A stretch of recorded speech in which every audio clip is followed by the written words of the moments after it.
As Natalie was coming down the stairs arguing with Kate, Kate sprayed the Windex that she had in her hand at Natalie. Natalie took the Windex bottle and threw it back at Kate. Fuck you, Annie. Fuck you, Amber. Fuck you too, Malibu. Fuck you too, bitch. Fuck all you bitches in this house. I would have fucking pound your ugly little fucking big nose face in right now, you ugly fucking bitch. Direct quote.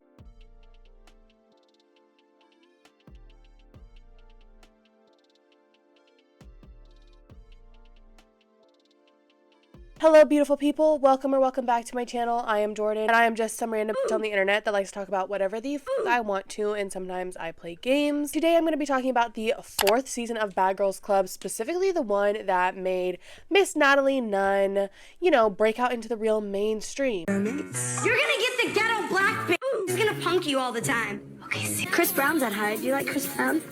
No. What do you mean no? He beat up his girlfriend. Why would I like Who cares? Because she was a punk. She got her ass beat for a reason. Too black. Her nose looks like a gorilla nose. And dark-skinned girls never seem to like me. It was kind of this plus some of her tweets at the time against Rihanna, but we'll get into a little bit of that later in the video. Before we really get into it, don't forget to like, comment, and subscribe. Definitely subscribe if you want to see another season, and subscribe if you want to see me do a Natalie Nunn iceberg.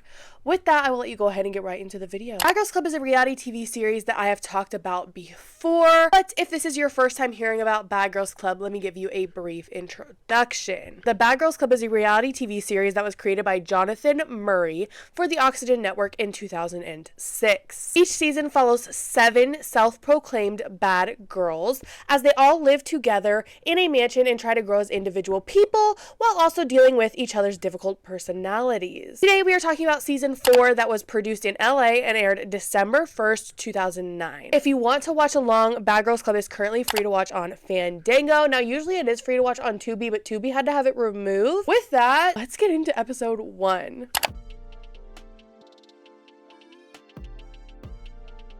Kendra, who's 22, from Charlotte, North Carolina. Fun fact, the same place as Miss Scotty with the body. Just a little fun fact for you guys. Anyway, Miss Kendra was the first to arrive at the Bad Girls Club house, and she made it be known that she came to the BGC house to find cute boys and have a good time. Now, who doesn't like that? As she went about the house to find her room, she noticed that 2 other girls seemed to have been there before she was. Their stuff was in sight, but they were nowhere to be seen. While walking around the house, Kendra couldn't help but notice the fact that one of the MIA ladies had defaced her picture, writing "too black" on it. Kendra wasn't too pressed about it. She really just wiped the words off of her picture and kept on moving. Now, I do want you to note the racially motivated comment that was written on her picture, because don't you pookies worry, if you don't know who wrote this, we are gonna find out who. I just want you to note, like I said, the racially motivated words that were written, because there are some other racially motivated words that were written as well. So our next bad girl that we got introduced to was Amber, who is 23 and from West Virginia. Amber is an outspoken party girl that is not afraid to speak her mind. Once inside the house, Kendra quickly met Amber and gave her the 411 that they weren't the only ones in the house, or at least they weren't the first ones that had been there. They were the only ones in the house at the minute, but like I said, obviously 2 other girls had been there. After walking around, Amber saw that her picture was defaced as well. We then got a flashback to earlier that day to explain how the pictures got defaced. This 25-year-old Annie, who is from Los Angeles, California, specifically the Valley, okay, she is literally a Valley girl, was the first bad girl to actually step foot in the BGC mansion. Annie is a soft-spoken, seemingly uptight bad girl with a serious need for control. Many people still to this day will say that Annie is not a bad girl, and I would love to do a whole separate video as to why I disagree.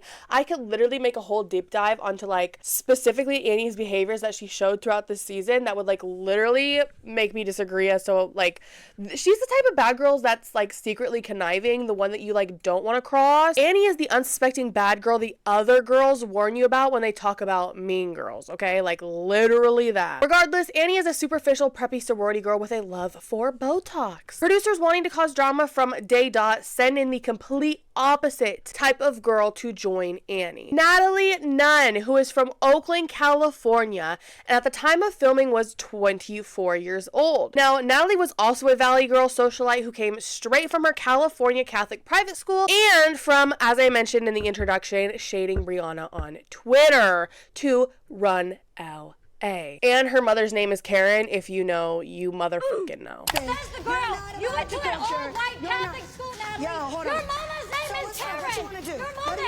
My mom. Hi, I'm Karen, Natalie's mom. And then, like I also said in the introduction, subscribe for a Natalie Nunn iceberg. When Natalie went into the house, she immediately took to writing nasty things on the other girls' photos and calling Annie annoying in the process. Too black. Her nose looks like a gorilla nose. Natalie ended up writing lame bitch, 2 kids, big nose, and the 2 black that we previously saw on all the separate photos. She further made fun of one of the black women that she wrote lame bitch on by drawing a caricature of a nose by saying that she had a, quote, gorilla nose, which... Ew. And Natalie stood on everything that she wrote, mind you, and told Annie that she would tell all the girls to their face that she did that. This is my first impression of you. Like, this is literally my first impression of you, and you're already being racist. You need to leave. Natalie and Annie did proceed to go out for drinks that night, and that's why they were absent while the other bad girls arrived. While they were out, we really got to see the start of how Natalie and Annie's relationship would further play out this season. In this first trip, Natalie continuously called Annie annoying, ordered her around, and tried to get Annie to be roommates with her, which is an odd dynamic to their relationship. It's like Natalie loves to hate Annie. It's actually so weird. It's like this weird love-hate relationship. Natalie tried to fearmonger Annie into sharing a room by saying that one of the other black girls would punk Annie out for her bed, so it would be safer for Annie to room with Natalie herself. The sheer amount of, like I said, colorist and just racist garbage Natalie wants to spew in this episode, it's just beyond me. Not even in this episode. This entire season is beyond me. I literally don't have words. I don't have words. Natalie was being a beyond stinker to Annie out on this first outing together, and when they first got to one of the bars, Natalie realized that she had left her ID back at the mansion. Natalie was then beside herself over the fact that the bartender wouldn't serve her. Now, Annie still paid for a Red Bull for Natalie so she could still have something to drink. And when Natalie got into an argument with the bartender over not being served alcohol, Natalie dumped this Red Bull in the bartender's face, and the 2 ladies were quickly removed from the bar. We also got a clip of the 2 girls from before they went out where Annie mentioned her ED for the first time, and Natalie called her annoying for it, which is kind of a crazy response. That's crazy. After getting kicked out of Saddle Ranch, Natalie felt the need to talk her shit, and she uttered for the first time on BGC, "I run LA." That she followed up with by asking Annie if she liked Chris Brown. Annie, like a rational person, pointed out the fact that Chris Brown had his DV issues with Rihanna.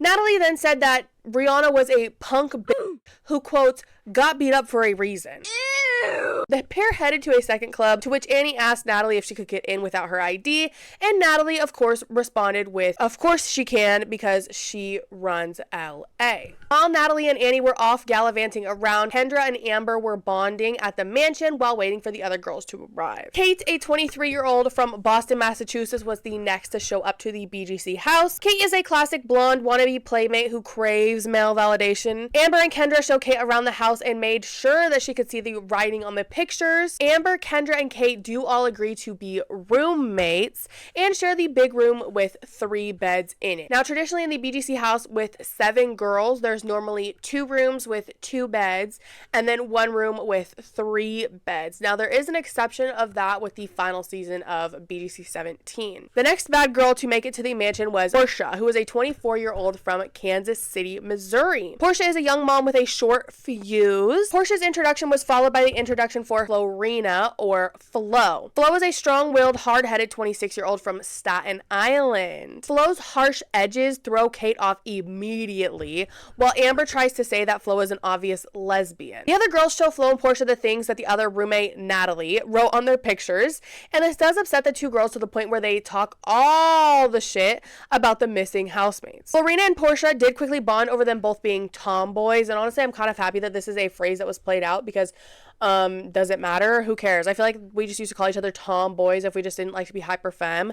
And it's like, girl, I like to be both, so what is that? If you were paying attention, you would realize that Amber, Kendra, and Kate all taking the rooms with 3 beds. And with the now prior knowledge that Natalie was trying to get Annie to share a room with her, Flo and Portia wanted to room together and not be separate. So Portia decided to claim the bed that Annie tried to save. Now, all this is going to feed into Natalie's comments that she made earlier where she was trying to, fear monger Annie Annie into being her roommate. And once again, we will come back to this when Natalie and Annie come back to the mansion. The rest of the housemates had drinks and ran around their new mansion until they got a call on the mansion's house phone. To their surprise, it was Natalie and Annie, but mainly Natalie, calling to talk shit to the other girls and invite them out to their VIP room that they got at a club. The housemates hung up on Natalie while she was trying to pop her shit, and they decided that they would pull up on Natalie and Annie to pop their own shit. The other housemates arrived at the club to confront Natalie and Annie about what they had wrote on their pictures. When confronted, Natalie was pretty quiet, and mainly tried to say that it doesn't matter because she doesn't even know any of them, so she shouldn't be taken personally. Amber and Natalie did spark an argument with some shit talking back and forth until Natalie wanted to press Flo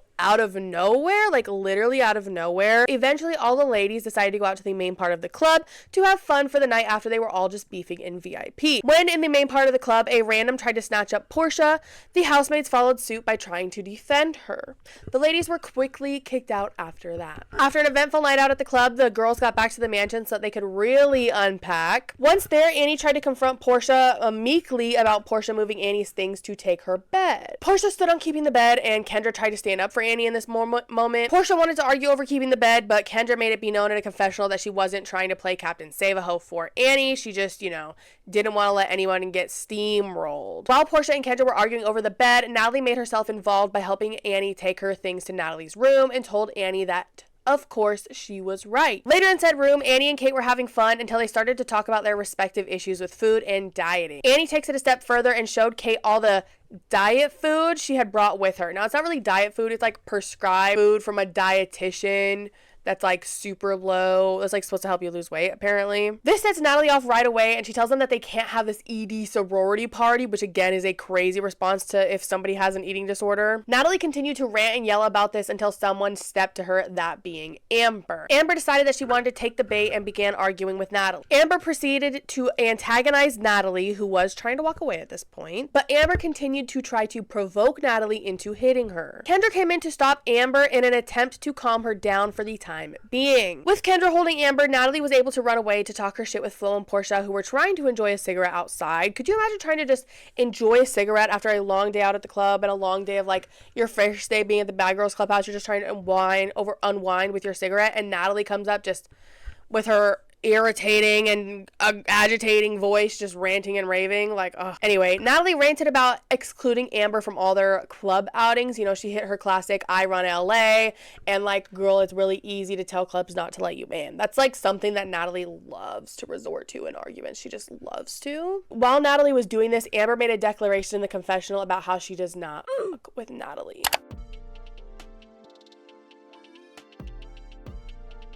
Episode 2 started with a calmed down Amber, Natalie, Kendra, Portia, and Flo out for a lunch where Natalie and Kendra began to bond over Kendra craving the fast life. This is not the first time I will be bringing this up, mind you. While out at lunch, Natalie ran into one of her friends, Marcus Polk, who is an actor amongst other things. He's most known for his role in the 90s sitcom Moesha. Natalie invited Marcus to join them, where Kendra quickly showed interest in Marcus. Natalie made it be known that they'd all be saying a whole lot of Marcus, okay? Like, Natalie literally saw that Kendra took a liking on Marcus and wanted to capitalize on it. Later, the ladies decided that they wanted to have some fun and went out to a male strip club. Only 3 of the bad girls this season were in committed relationships with boyfriends back home, that being Natalie, Kate, and Amber. Regardless, all the girls enjoyed their lap dances aside from Annie, who was concerned about getting oil on her clothes. While at the club, Natalie found a female stripper to entertain Flo.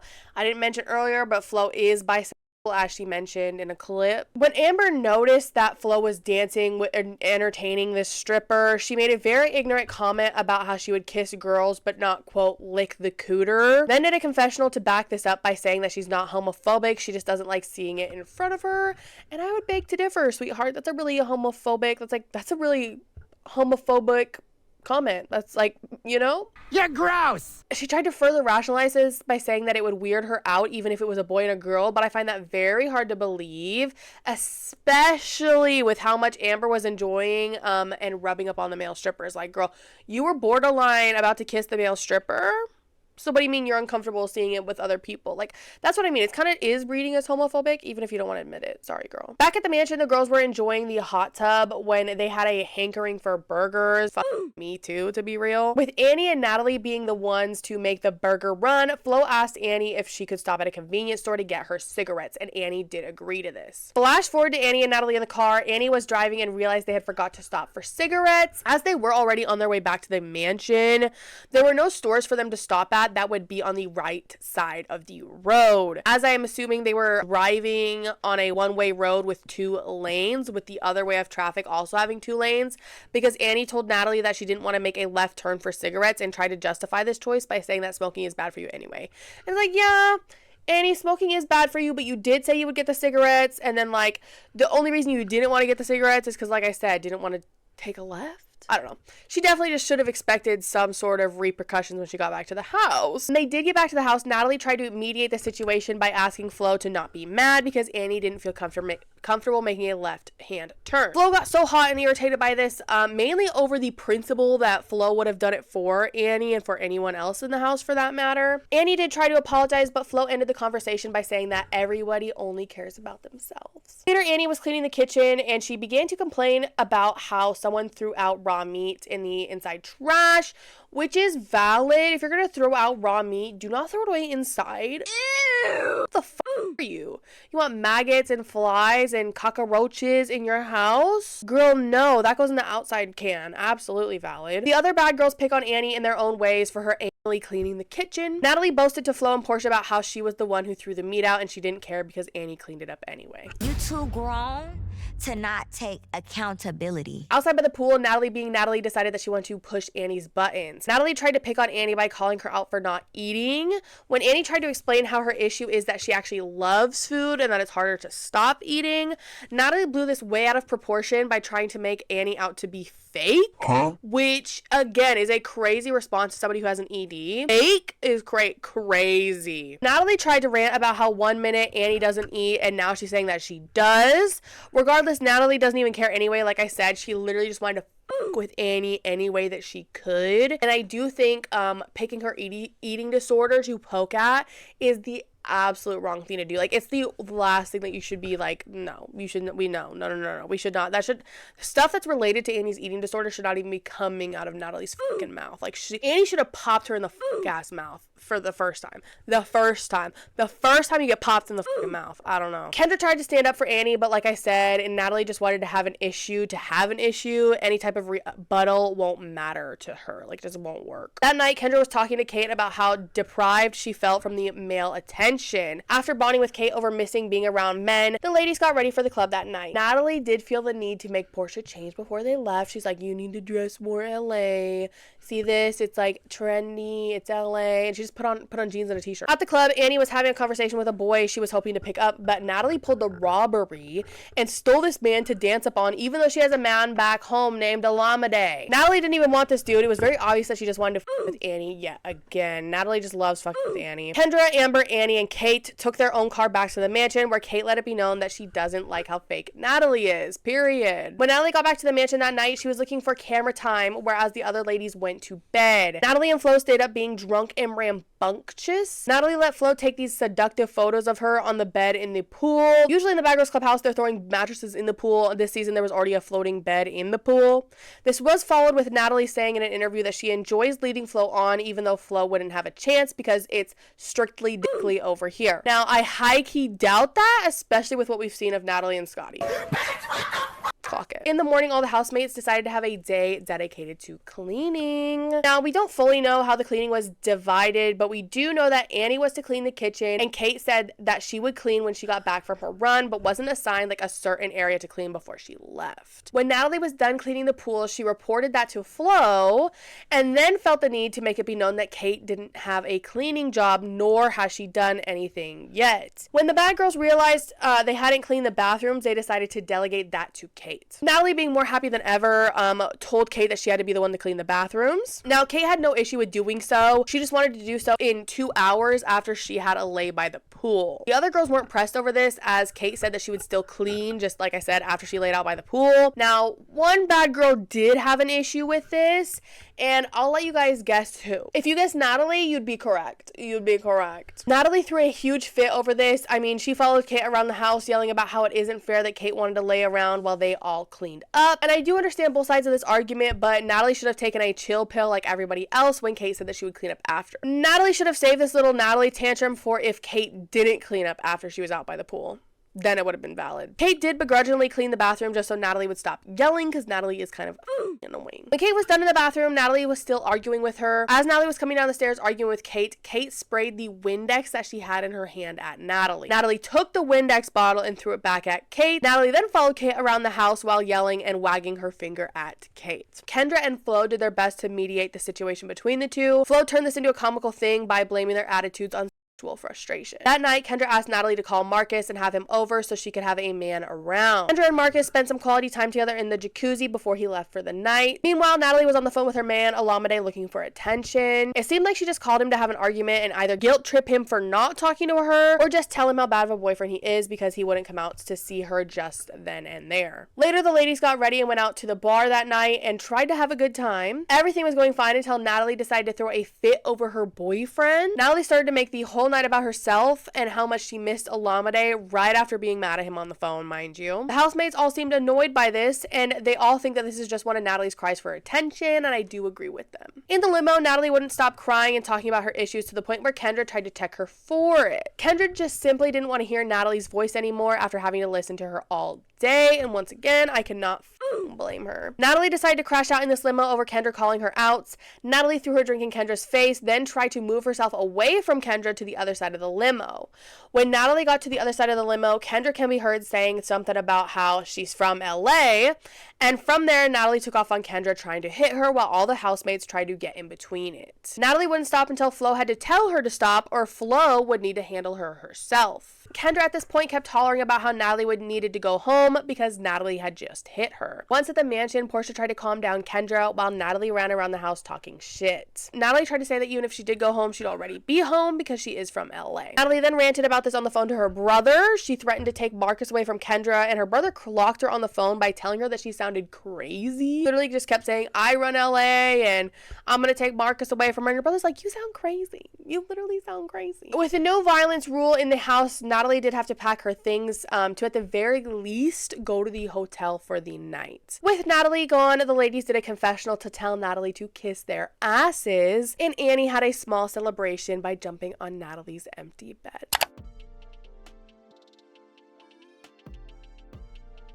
In the morning, the topic of discussion was Natalie hitting Kendra. Everyone agreed that Natalie shouldn't have hit Kendra. Kendra was still reeling about how Natalie definitely should go home. The remaining roommates really just bonded over the stripper pole and Portia being a young mom while Natalie was gone. When no one was expecting it, Natalie did walk back into the house with her suitcase. Natalie talked to Flo and Portia about her side of things. That being that Natalie wants to justify her hitting Kendra due to Kendra antagonizing her. Portia left this conversation to tell the other roommates that Natalie was back and copping pleas to Flo. Natalie addressed the other roommates and told them that if they thought that she should leave, then she would go. She literally said that if anybody objected to what she had to say, then she would leave. And immediately, like off rip, Amber said she objected and walked off. Annie was the next to say that Natalie was violent, so she should leave, and Annie gave her attitude and walk off. The disgruntled roommates let Kendra know what Natalie was trying to say. They also told Kendra that they would stand behind whatever choice she wanted to make in regards to Natalie going home. So I just really quick, I wanted to point out some of the different rules for violence in the Bad Girls Clubhouse. Like in season 2,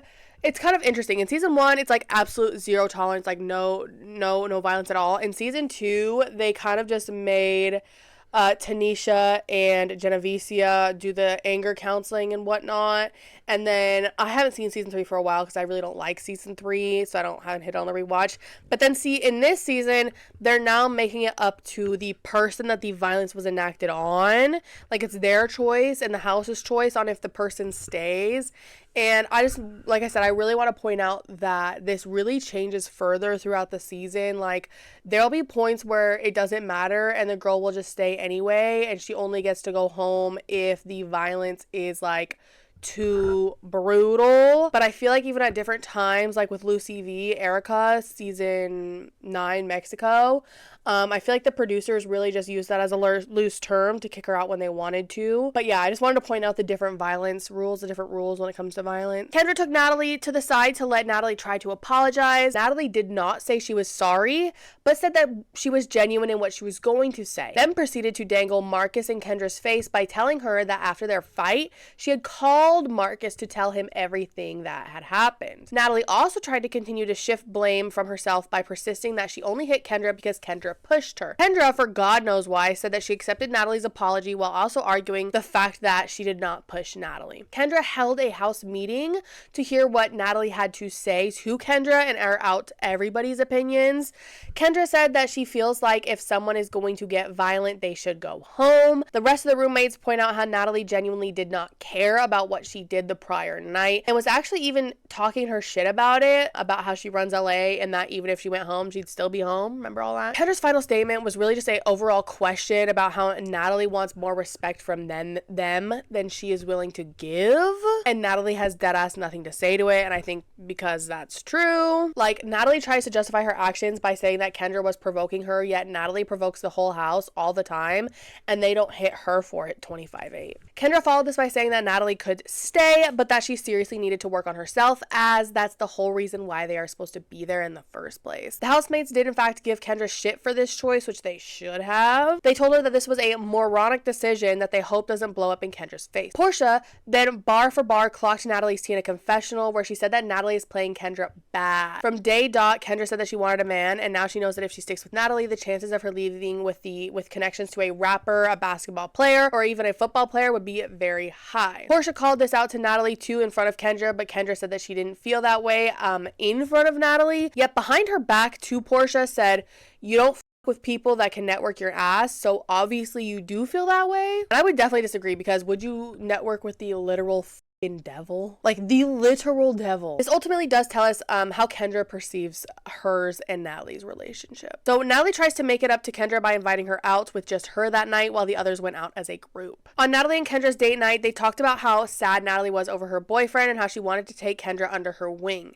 In a confessional, Natalie was elated over the fact that she now had Kendra wrapped around her finger with this LA lifestyle. Annie got very wasted and Flo had to carry her in and put her to bed, which was very funny to see from Annie. Flo, Amber, and Kate did a confessional about how they had a good night where they didn't need Natalie, and then talked some more about how Kendra was an idiot for letting Natalie stay. The next day, the bad girls went out to a hotel where they had fun at a daytime pool party, though there were tensions at this hotel between the housemates and Kendra and Natalie. With the housemates separating themselves, Natalie invited Marcus to hang out with them at the pool. Housemates were ready to leave, but Natalie and Kendra wanted to stay. Flo stayed behind to continue talking to Natalie about how they wanted to leave, but the other housemates were in their car waiting for Flo to exit so they could all leave. Tired of waiting, they made the choice to drive off and leave Flo at the hotel, thinking that she didn't actually want to leave. This choice made Flo livid, okay? This is also, I want to point out, this is an important catalyst for a new house divide, this moment right here. Begrudgingly, Flo had to get a ride back to the mansion with Natalie and Kendra while ranting about the other housemates the entire time. At the house, Portia showed remorse by saying that she felt bad for leaving without actually going to confirm with Flo, because Flo has had her back in this house and they had been growing a bond. Once at the house, Flo confronted the other girls about leaving her at the hotel, and it started by her just asking if they all decided to leave her, and progressed to Flo shading everybody in the house over a rant. I'm now gonna read out Flo's rant. "Can I ask you a question?" "Yeah." "Did you guys leave me tonight?" "We waited for you for 15 minutes. Did I say I was coming home with you guys?" "Did yous leave because yous wanted to leave? Did yous all decide as a team to leave me there when I said I wanted to come home? I'm asking you. I'm just asking you." "Yeah, that's not why." "Okay, where's everybody else?" "That is fucked up. That's some grimy ass shit right there, cause if it would have been me, I would have waited outside until all of yous was ready to leave. I'm in a house full of 7 bitches who don't give a fuck about nobody but themselves, and you know what? Whoever I was nice to, forget it, cause from this day forward, it ain't gonna happen no more. Fuck you, Annie. Fuck you, Amber. Fuck you too, Malibu. Fuck you too, bitch. Fuck all you bitches in this house. And if you got something to say, I'm standing right the fuck here. Step to me now. Step to me now, because you're all fucking fake bitches. You cannot say that. I was the closest to you. Exactly. And you should have been like to these stupid fucking bitches, don't leave Flo, because she would not leave you, straight up and down. She didn't mean to. I don't give a fuck no more. I'm done. I'm fucking done. Then proceeded to rip pictures off the wall and wrote things on the ladies' pictures and continued to crash out to Natalie outside over a cigarette. I hope you guys enjoyed that dramatic reading. Flo ended the night now bonding with Natalie and Kendra, establishing a new house divide. The next morning, tensions were still high between the new two groups in the house, with Flo calling Amber the fakest. Outside, Kate apologized to Flo after she had calmed down. Flo didn't really accept this, but good for Kate to apologize. I won't lie. Literally good for Kate to apologize. When Annie tried to talk to Flo, Flo remained hostile in her response, which in turn hurt Annie. Kendra went downstairs to tell Natalie and Flo this because she wanted to remain neutral. But Amber read this in a confessional as Kendra never wanting someone to be mad at her so she won't cross any lines. And I think that's facts. That night, Flo, Natalie, and Kendra went out for dinner to further solidify their new mini group. Once home, Amber tried to talk to Kendra about her fence sitting, but Kendra continued to say that she understands both sides, so she will remain that way. This episode ended with Kendra on the phone with her mom talking about what happened with Natalie. Now, her mom did low-key agree with the other housemates by saying that would have been one less lonely girl. Like, no shade. One less lonely girl to fucking worry about if she would have sent Natalie home.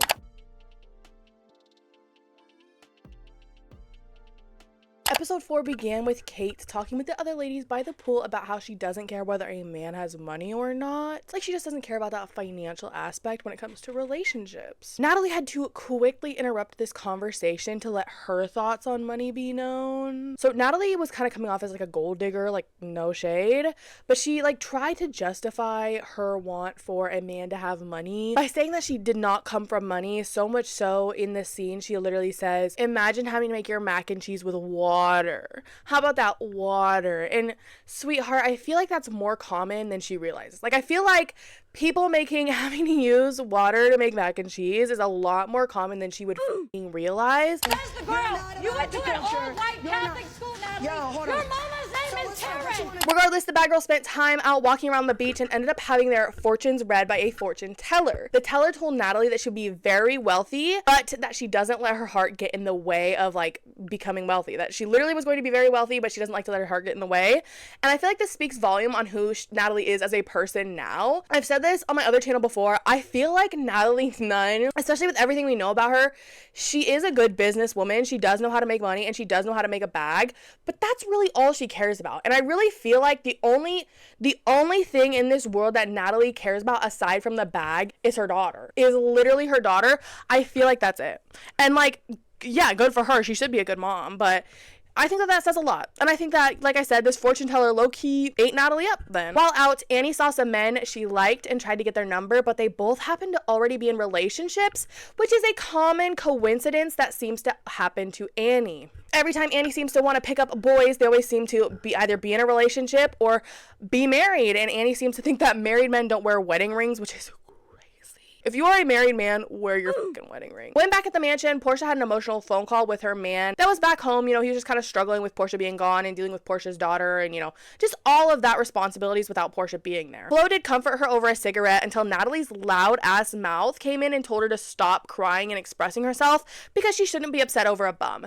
And it's like, I get the girl power vibe and everything, but Nat low-key took it like to a new level. Like, yes, some people do need to cry and talk it out. Some people really do need to cry and talk it out, and they don't need a whole, you're not gonna cry over this bum-ass man. You can't show your feelings and emotions at all because we're not gonna cry over a man. And it's like, I get it, but sometimes, sweetie, it's not needed. And your voice, Natalie, does not need to be heard right now. And it was honestly like Natalie just wanted her voice to be heard. And when Flo and Kendra called Natalie out for that, she stormed the fuck off. She literally stormed off. In the morning, Kate and Natalie bond over how they think everyone in the house is being over emotional and over dramatic.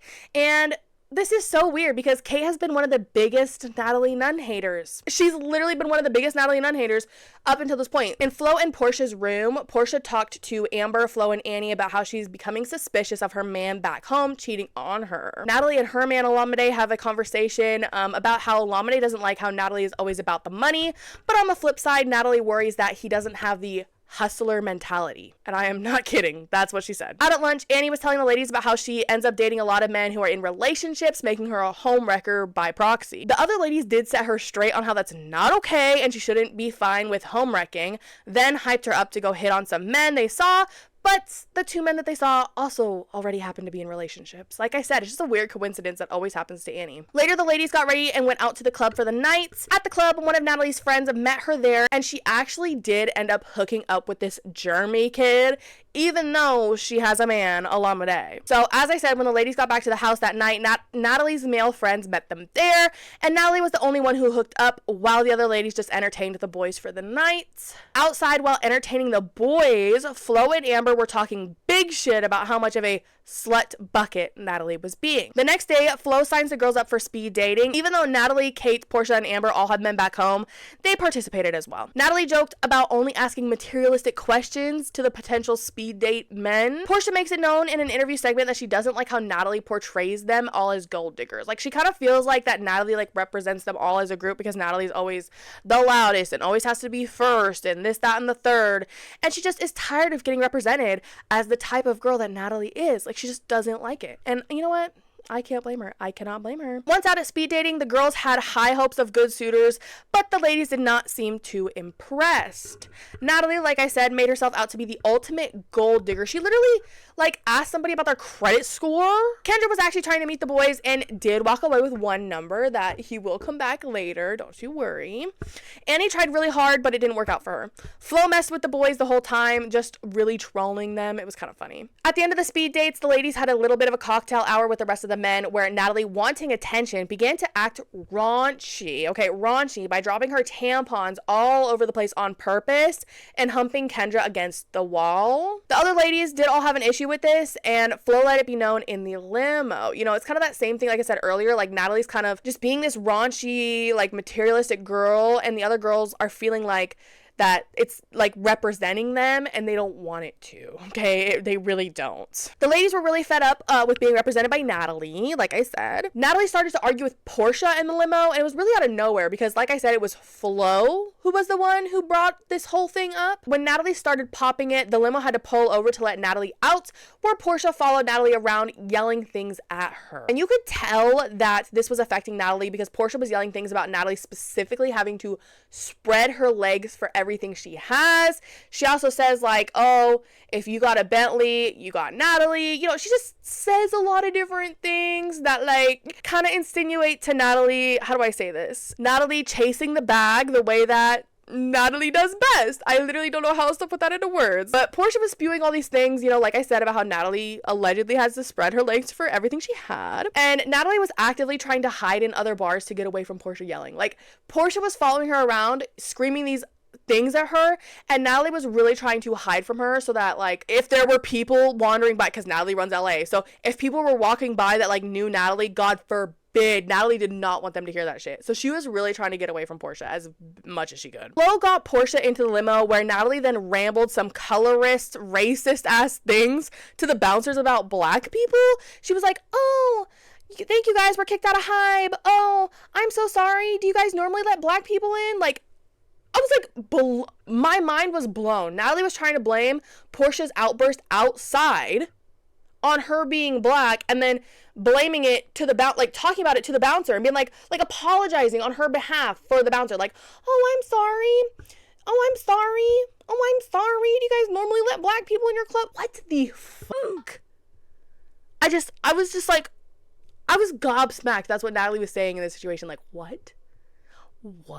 Natalie tried to get back in the limo, but Portia wouldn't stop reading Natalie for filth. She literally would not even stop to take a breath. Eventually, Natalie took her own taxi back to the house, and Kendra went with her. Before they could leave in the taxi though, Natalie began to talk shit on not only Portia as a mom, but Portia's daughter as well. Luckily, the limo drove off before Portia could hear it. In the taxi, Kendra bonded with Natalie over how much she craves the fast lifestyle that Natalie has. The limo did make it to the Bad Girls Club house first, with the taxi coming closely behind. Natalie refused to go in the house in an attempt to avoid Portia. While she was walking around the mansion outside with Kendra, Natalie continued to talk shit about Portia as a mother and about her child. Portia was inside the mansion and Natalie was outside rambling, talking shit, and Portia heard her, like inside, heard her from a window that had been open, and all we could see after that was Portia running, bro, fast as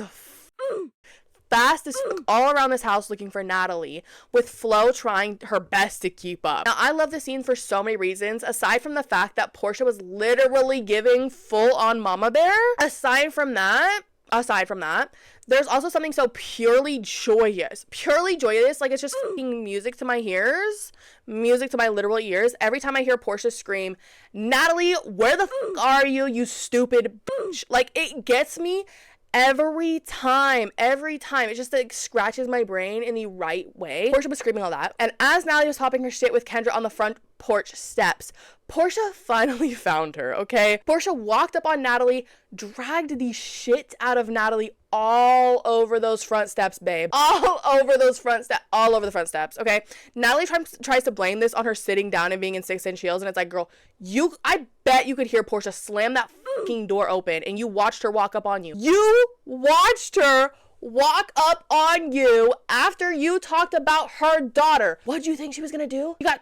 Natalie, you got 2 seconds. 2 seconds to either stand up or take the shoes off. So Natalie and Portia continued to talk shit back and forth while security was holding them. Portia did have to leave the BGC house due to the level of violence that she did inflict on Natalie. Portia was more than happy to leave, like literally more than happy to leave, on the notion of fighting for her daughter, which is a fucking slay for her. Amber, Kate, and Annie all talked about how Portia beat Natalie up, which she did, while Natalie popped her shit by the pool to Flo and Kendra while icing her face.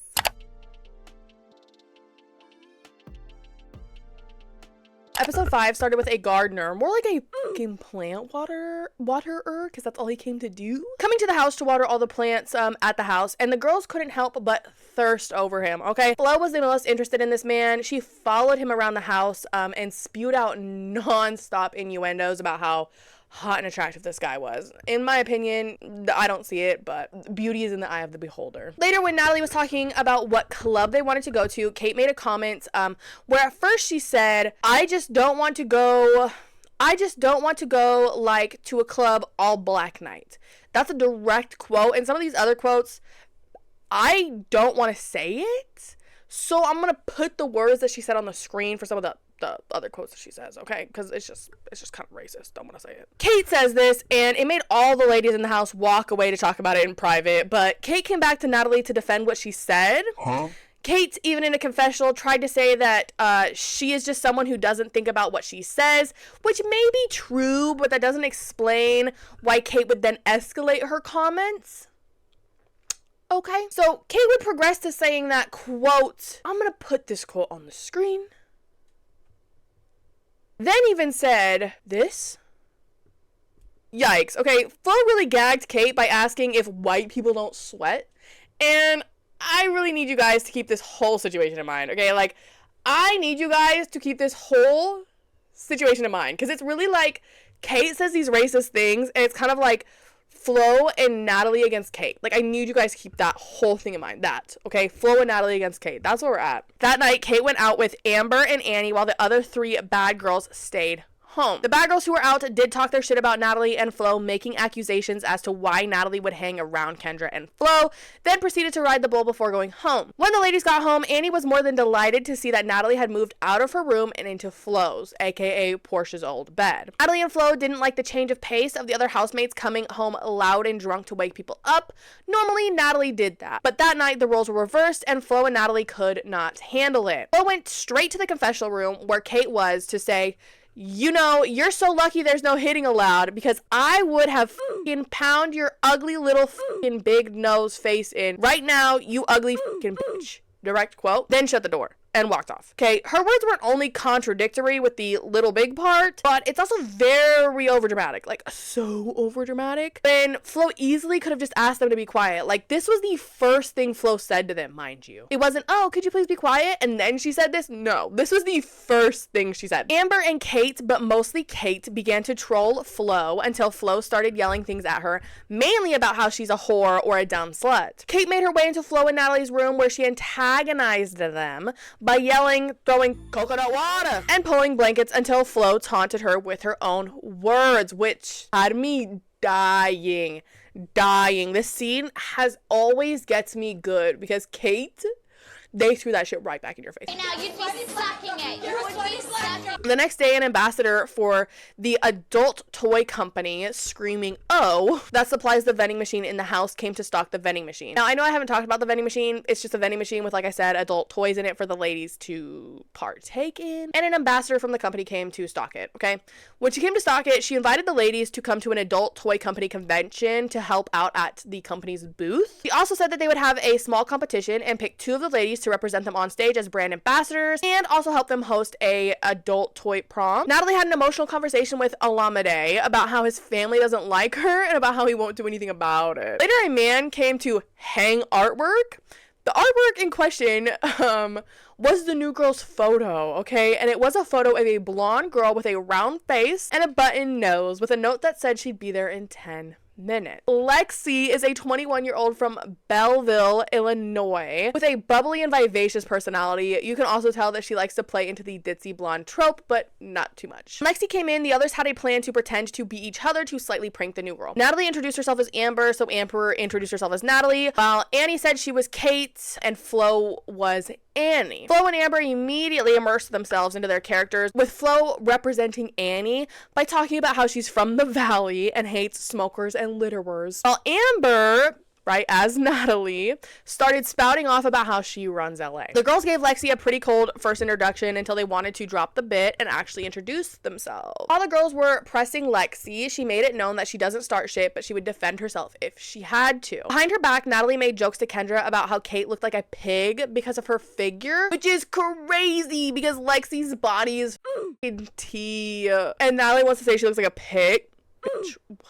Natalie thought that this was funny and even tried to make some pork jokes to Lexi, mainly about ham. Outside, Lexi started to let loose and enjoy herself, and even let the girls know that she is a bit of an exhibitionist and may be naked from time to time while drunk. Lexi then proceeded to give the ladies a light-hearted lap dance, and I mean, it was hardly even just that. She really just gave a small little shimmy in front of each girl. The girls were laughing and having fun until it came to Amber, who tried to push Lexi away with her foot. All the ladies then bonded over just having fun with Lexi. While Lexi was away talking to Amber, Kate made a game with Flo and Kendra where they counted how many times they could hear Lexi say the word like. And I point this out because I think that this was the first inkling where it seems as though Kate, of all people, was bonding with the other side of the house. I just want to remind you guys that Kate, Flo, and Natalie were all just going at it at the start of this episode. And now they're making jokes about the new rule. Lexi, with little care in the world, wanted to lighten the mood and commemorate her first night in the house by skinny dipping in the pool. The next day, the ladies went to help out at the adult toy convention. And I really don't have much to say about these scenes at the convention. I mean, the girls were dressed in brand attire and had their little mini competition that was on theme with the events. The winners, who got to be further brand ambassadors and help host a toy prom, were Natalie and Lexi. Once they won, Natalie was up Lexi's fucking ass, like literally up her ass, as if she hadn't just been talking the most shit about her. And the housemates definitely noticed that. They definitely noticed. That night, before the girls went out, Natalie got invited to a party being thrown at the club by one of her friends, a Boston Celtics player by the name of Gabe. As expected, Natalie was all over this man in the club, trying to act coy as if she wouldn't cheat on Olamide. Like, please, we've already seen you do it. We have. That night, Gabe did pull up to the mansion to, spoiler alert, hook up with Natalie for the night. Outside, Kate and Amber talked shit about Natalie's cheating, and I'm gonna need you guys to all keep this in mind that Kate says here and now she would never cheat on her man, Paul. Okay, and I'm gonna leave you guys there.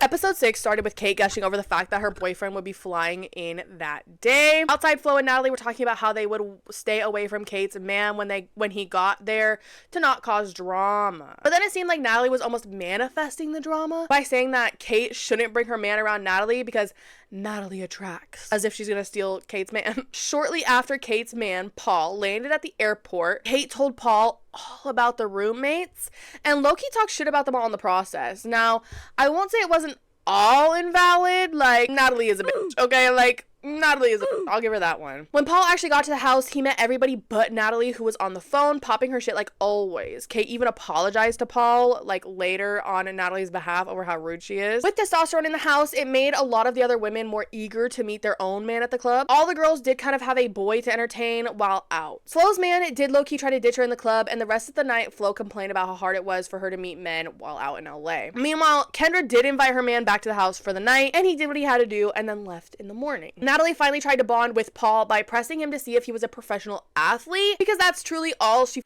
cares about. That night, the ladies got ready to go out, first to a dive bar to hear a rock band play, then out to a club. After hearing the band, Lexi was pretty lit in the limo and uttered something in about 30 seconds. We couldn't really hear what was said, yet this was in reference to a prior conversation wherein Kate made a joke about Paul only lasting 30 seconds due to how long they had been apart. Kate immediately erupted in this limo, yelling at Lexi about how she's just a replacement and that she can't disrespect her in front of her boyfriend. Amber pulled Lexi outside the limo to calm her down, which she did. Lexi did calm down. Kendra also got into a small tiff with Marcus in the club over him wanting to be a diva, apparently. That's what she said. Yet right after, Kendra went to dance up on other guys with her dress coming up. Flo had to pull Kendra to the side to tell her that she looked like a slut with her dancing all over with her dress up, but Kendra did not care. Kendra's gonna do Kendra. Annie described this perfectly by saying that Flo claims to be open-minded, but she's actually one of the most close-minded people, and I actually agree, because like some girls dance like that in the club, literally, like you are being close-minded. Flo continued to yell at Kendra in the limo, and it did get pretty heated. Flo broke a light bar that was like in the limo, and Kate also sparked an argument with Natalie in the midst of things. It was pretty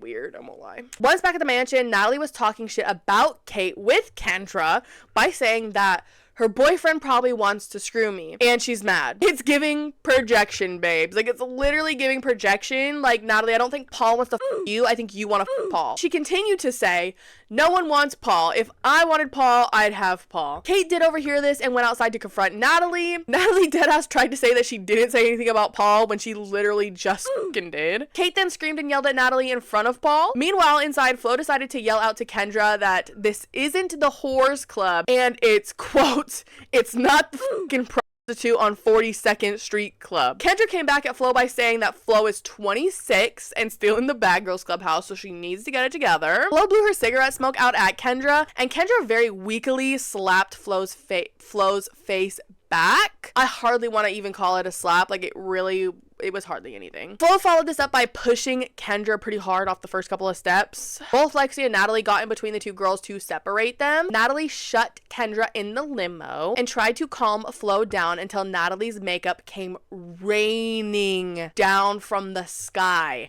as someone dumped it out the window. Annie took to comforting Kendra, who was sitting in the back of the limo, while Natalie could storm into the house and figure out who threw her makeup. Kate let Natalie scream and yell for 5 minutes about who dumped her makeup until Paul could leave the Bad Girls Club house before she got into it with Natalie. As soon as Paul was gone, Flo told Natalie that it was Kate who threw her makeup out the window. Natalie was instantly on that and smashed a potted plant next to Kate's bed while threatening Kate. Kate talked her shit back to Natalie until Natalie spit on Kate and threw a shoe at her face. Kate shot up out of the bed, and the two ladies spit back and forth while slapping each other's arms. It was honestly giving classic cat fight. They were just slapping each other's arms out of the way until production could step in. Production did take both Kendra and Natalie to stay in a hotel for the night, while Kate had to sanitize her face from Natalie's spits.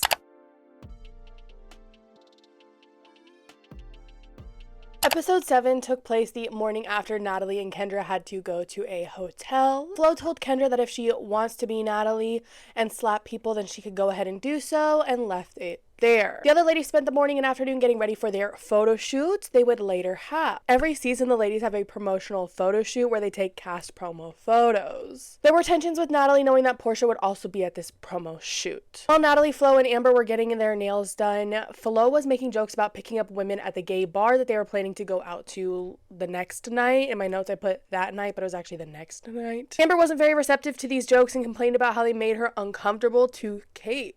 Like, okay. Amber also talked about how she didn't really want to go out to the gay bar because she would be uncomfortable. And honestly, it's giving ignorant. Because deadass, if she were a man saying this, the internet would have rightfully so flamed them for the same reason. Like, I just feel like this wasn't taken as seriously, like, by the other housemates because Amber is a girl. But to me, it screams homophobe because what about it would make you uncomfortable? What about a gay club, right? Like obviously there's differences, but honestly, what's different from going to a regular club? A club's a club. The only difference is that at a gay club, people can love who they want. That's it. Like, what the Like, it honestly is so, it's really weird to me. It's really weird to me. Amber proceeded to say some very ignorant things about Flo being bisexual in that she plays for both sides because she couldn't get men or women. And like I said, that's a very, very ignorant thing to say about somebody who is bisexual. Amber then did a confessional clip to double down on this and say that she really doesn't understand bisexuality. So just because you don't understand it does not give you an excuse to be an ignorant, like, asshole, you know? Like, it doesn't give you the excuse. Like, it's quite easy to educate yourself about a topic that you don't understand. You too grown to not take accountability. That night, Kendra brought a boy over, specifically the one that she met from speed dating. The ladies pestered them for a bit outside with Annie's blow-up animals that she saved from the adult toy convention, which I don't know why in my life I have never thought about this until now. Like, that's crazy. Annie saved these, they were like blow-up like balloons, right? But they were shaped like animals, and they literally had holes in the back because they were from the adult toy convention. And I'm just like, an animal? Ew. I'm on Annie's side, dude. Thank God she saved those animals, bro. I think I'm on her side. She definitely saved those animals because, like I said, when you think about what the intended purpose was for those animals and then the fact that they were animals. Ew. No, ma'am. Anyway, like I said, I've just never thought about it. But when I was watching the rewatch this time and like actually writing in my notes, I was like, hold on a second.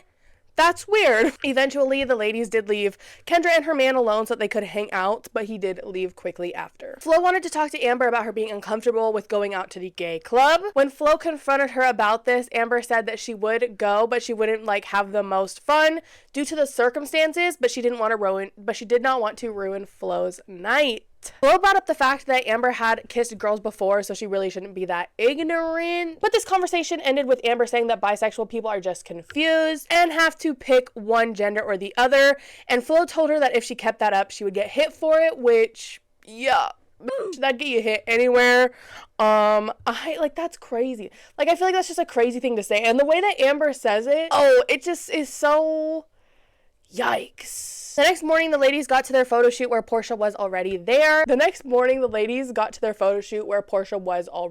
Like, taking her photos. And the other housemates did give Portia a, like, nice, warm, receptive welcome, as some of them did miss her. Portia met Lexi and paid Natalie no mind, absolutely no mind. Natalie was in a grumpy, snappy mood the whole photo shoot, literally until Portia left. The second Portia left, then Natalie was her regular self. And it's like, okay. Back at the house, Amber called her boyfriend before going out to the gay bar, and Natalie had more gold digger ass conversations with Kendra. That night they did go out to a lesbian bar, and Amber got more and more uncomfortable the further the night went on and the more that Flo hit on women. The next day, Amber tried to ask Flo if her mother knew about her lifestyle, to which Flo said that she did and that Flo really has nothing to be ashamed of. But Amber couldn't help but point out that there would be people who were embarrassed by her sexuality and how she acts on it. It's really crazy because all I have to say is, even about literally to myself about this conversation, like, I myself am a straight white woman, and I said this in a previous video, like, I get it. It's like, I'm not a part of the community. I'm literally a straight white woman. I know. Shut the fuck up, right? Shut the fuck up. I understand. That's why I'm not getting too deep into because I wouldn't understand. Literally, I know that. Anyway, so that's my point to Amber. You are the last fucking person to be telling literally anybody from that community that there's going to be people in their life that wouldn't support them or that would be embarrassed by them. Like, what are you talking about? What are you talking about?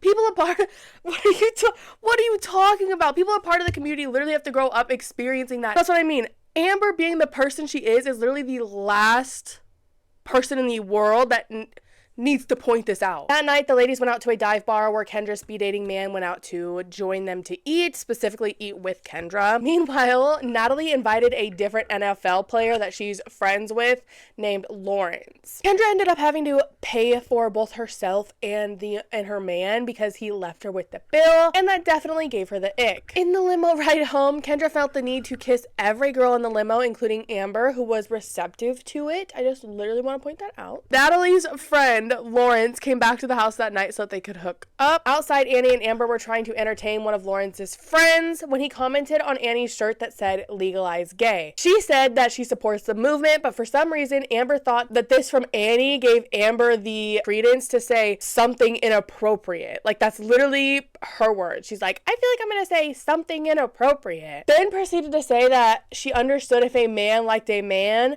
but this is a direct quote, it's either one or the other. According to Amber, how could you be confused? You either like to lick the cooter or stick the cooter, period. Once again, direct quote, bar for bar. Flo immediately had something to say about this, but Amber wanted to stand on it and said her homophobic phrase again. Literally the homophobic phrase again. Like I said, the one where she says you either want to or... Like, I don't really want to keep repeating it, but Flo through the fact that Amber made out with girls in her face and yelled at her for being a bigot, and it's like, slay. Amber, being scared, pushed Flo off a ledge and into the pool, which fucked up Flo's ankle. Flo could hardly get out of the pool due to her ankle. Amber took advantage of that and provoked Flo the entire time. Flo did eventually get out of the pool on her one ankle to grab Amber by the hair and fling her ass across the pool deck area. Like, literally, one ankle and all, grabbed her by her hair and just like threw her across the pool deck. Flo did continue to try and go after Amber, but all the housemates did what they could to separate the ladies and calm them down. Flo did not want to calm down. She literally proceeded to spewing out death threats in the process of them trying to separate the two ladies due to the sheer pain of her ankle. Amber tried to say that what she did to Flo was different from what Flo did to her because she didn't intend to harm Flo. And it's like, well, what did you intend to do when you shoved her off of a ledge, not knowing what exactly was behind her? You too grown to not take accountability. The whole tiff ended with Amber being taken to a hotel and Flo being taken to the hospital. That night, Natalie tried to call Kendra's man from speed dating to try and make him pay for Kendra's wings. In the morning, Amber was back at the house first, and she did a confessional to say, for once, I didn't do it. And at this point, I think she's delusional because what didn't you do? Like, what didn't you do? You made fun of somebody's sexuality, and when they pressed you about it, you stood on it and then provoked them, then pushed them off a little ledge to where they then broke their ankle. So what exactly did you not do, Amber? The other housemates did talk to Amber about the death threats that Flo made. Flo called to ask if someone could come pick her up from the hospital, and Amber went to the roommates to ask if they would back her choice on if Flo should stay in the house or not. She was like, I just want to know if you guys would stand on whatever choice that I made. Amber further said that she felt uncomfortable with Flo staying due to the death threats, and the housemates did agree to like have her back aside from Natalie, who I do agree with. Like, Amber was being a huge bag on purpose, then pushed Flo to the point of breaking her ankle, then further provoked her for it. Amber is not as in the clear as she wants to be, and I think it's really crazy. Like, she keeps trying to justify like not having Flo in the house and like all these things, and it's like she really cannot understand what she did, and I just think that she should take a second to try and understand how she helped provoke and instigate this situation. Like, this started with her making fun of Flo's sexuality, and Amber's the victim. When Natalie and Kendra picked up Flo, Natalie gave Flo the pep talk and told her that she'd essentially have to cop pleas with Amber to stay. Flo did exactly that. She apologized, she tried to be sincere, and she said that she only got violent due to Amber injuring her ankle. At first, Amber told her that she would have to leave, but after some pep talks from Kendra, Amber decided to let Flo stay. The episode ended with Flo gloating about her acting skills with Natalie.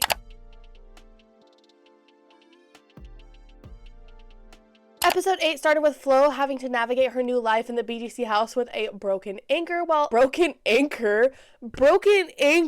while Amber was still sitting pretty watching her do so. We got this early morning confessional clip of Natalie and Flo confessing to the fact that they put itching powder in Kate's bed. How they got this in production, let it happen, I truly will never fucking know, but that's actually bananas. That's actually bananas. Kate woke up and tried to ask Amber if there was itching powder in her bed because her face was burning. You know, itching and burning, itching and burning. Pled the fifth by saying that she wasn't there, so she didn't know shit. Natalie quickly gave herself away by snickering around Kate, which, like, no shit, that's literally a dead giveaway. Kate asked Natalie what she put in her bed, but Natalie said, I have no idea.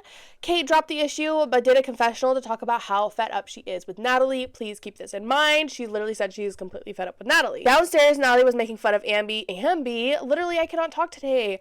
Downstairs, Natalie was making fun of Annie to Flo by mocking Annie, but in my opinion, Natalie made herself look like a fool. That night, the ladies went out to a male strip club, and they all really enjoyed themselves. In the corner, literally out of nowhere, right after Kate said that she was fed up with Natalie, she had a conversation with Natalie to tell her that she actually liked Natalie, and that she didn't understand why Natalie didn't like her.